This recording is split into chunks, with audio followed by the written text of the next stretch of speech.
Hello' friends,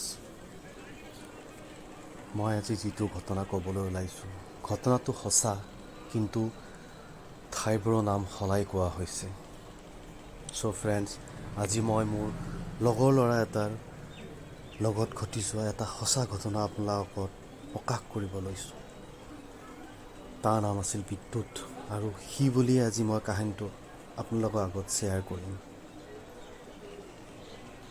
মোৰ ঘৰ হৈছিল নলবাৰী ডিষ্ট্ৰিক্টত, আৰু মই তাৰে এখন চৰকাৰী কলনীত আছিলোঁ, কোৱাৰ্টাৰত। আৰু কোৱাৰ্টাৰত নাইট চকীদাৰবোৰ ৰাতি ডিউটি কৰি থাকে।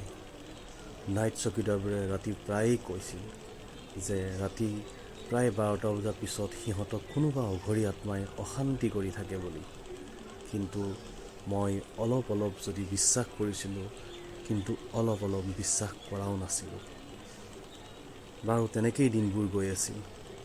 এদিন ৰাতি বিহুৰ ফাংচন চাই মই ঘৰলৈ উভতি আহিছিলোঁ।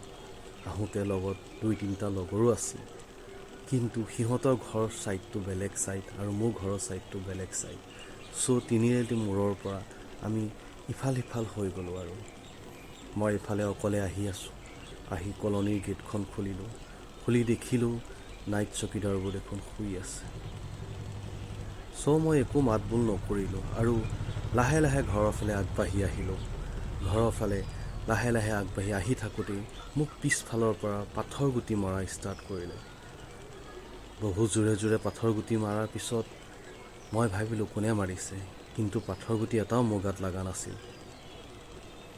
মই সাহস কৰি পিছলৈ ঘূৰি চালোঁ, আৰু ঘূৰি চাই দেখিলোঁ এজনী বগা সাজ পিন্ধা মাইকী মানুহ মোৰ ওচৰত থিয় হৈ আছে। মই আৰু একো ক'ব নোৱাৰি সেই ঠাইতে এটা প্ৰকাণ্ড চিঞৰ মাৰি বাগৰি পৰিলোঁ। বাগৰি পৰাৰ লগে লগেই মই চেঞ্চলেছ হৈ গ'লোঁ। মোৰ চিঞৰ শুনি নাইট চকীদাৰবোৰ দৌৰি আহিল আৰু মোক সেই ঠাইত চেঞ্চলেছ অৱস্থাত পৰি থকা দেখি মোক ঘৰলৈ লৈ আহিলে। আৰু মই ঘৰত আহি গমেই পোৱা নাই যে মই ঘৰ পালোঁ।